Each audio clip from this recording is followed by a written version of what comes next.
तो बात करने वाले हैं हिमाचल प्रदेश की तीसरी नदी, जिसका नाम चिनाब नदी है। इसको एक दूसरा नाम भी दिया गया है जिसका नाम है चंद्रभागा नदी। अब चंद्रभागा जो नदी है हमारे पास, या चिनाब नदी जो है, ये बारालाचा से निकलती है।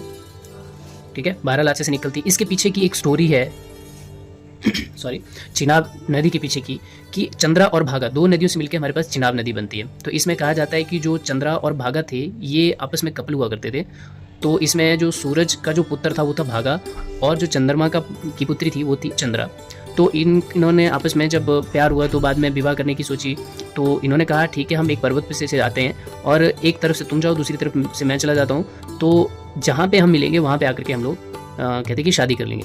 तो इसीलिए सूरज जो है, सूरज का पुत्र जो भागा है वो अलग रास्ते से गया, और जो चंद्रा की जो चंद्रा थी, चंद्रमा की बेटी पुत्री, वो अलग रास्ते से गई।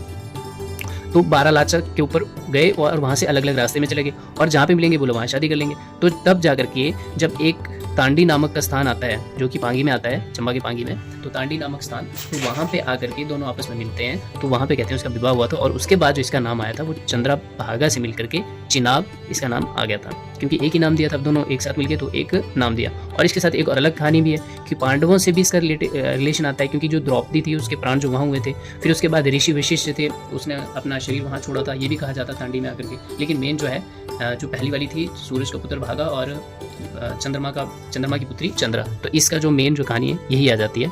तो ये दो डिस्ट्रिक्ट हिमाचल प्रदेश के ऐसे दो डिस्ट्रिक्ट है जहाँ से होकर के ट्रैवल करती है, एक लाहौल है और एक चंबा है। ठीक है, तो लाहौल में ही ये निकलती है बारालाचा ग्लेशियर से, और एक तो चंद्रा और एक भागा। ठीक है, चंद्रा जो है चंद्रताल झील से निकलती है, और भागा जो है ये सूरज ताल से निकलती है। ये याद रखना, आपकी भागा सूरज ताल से इसीलिए है, मैंने पहले स्टोरी इसीलिए सुनाई थी कि आपको याद रह सके। और चंद्रताल जो है वो चंद्रा नदी वहीं से निकलती है, और बाद में तांडी में आकर के मिलके ये चिनाब नदी बनाती है। तो चंबा में जब एंटर करती है तो भुंजिंद नाम का एक स्थान है जहाँ पे ये एंटर करती है, और संसारी नाला को छोड़ करके ये जम्मू कश्मीर में पोडर घाटी में चली जाती है। ठीक है, अब इसका जो संस्कृत नाम है, संस्कृत नाम में आता है चंद्रभागा, और वैदिक नाम आता है अस्कनी। ठीक है, और ग्रीक ने इसे एसेंसाइन भी कहा है।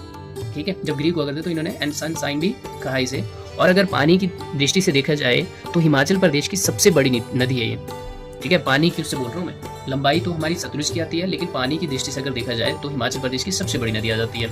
और आगे जाकर के आपकी मिथनकोट में आकर के ये पाकिस्तान में चली जाती है, मिथनकोट में, और बाद में जाकर के पाकिस्तान में ये सिंधु नदी का हिस्सा बन जाती है। ठीक है, सिंधु नदी की सहायक नदी बन जाती है। कहते हैं कि इस नदी में सोना भी बहुत ज़्यादा पाया जाता है। ठीक है, लेकिन ये चीज़ अभी है नहीं कि पाया जाता है नहीं पाया जाता है, किसी ने देखा। तो इसकी जो कुल लंबाई है, टोटल लंबाई वो 1200